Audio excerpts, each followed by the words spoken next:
कोल्हापूर जिल्ह्यात गेल्या काही दिवसांपासून सुरू असलेल्या पावसाचा जोर सध्या काहीसा ओसरलाय.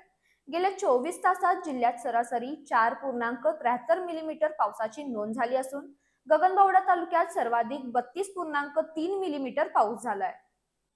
कोल्हापूर जिल्ह्यात गेल्या 24 तासात पावसाचा जोर काहीसा कमी झाल्याचं चित्र आहे.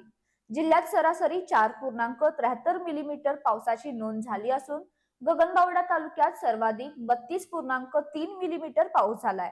हातकणंगले 1, शिरोळ 0.3, पन्हाळा 1.6, शाहूवाडी 2.5, राधानगरी 6.2 आणि करवीरमध्ये 1.4 मिलीमीटर पावसाची नोंद झाली.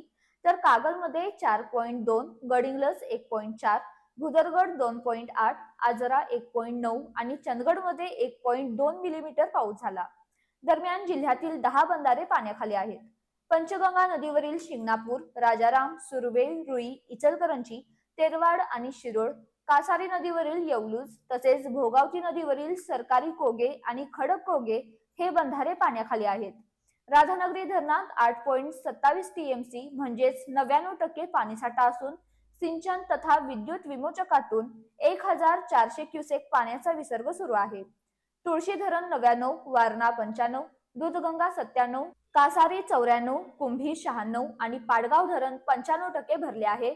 तर कडवी, चित्री, जंगमहट्टी, घटप्रभा, जांभरे, आंबेओहोळ, सर्फनाला, धामणी आणि कोदे लघु पाटबंधारे प्रकल्प 100% भरले आहेत.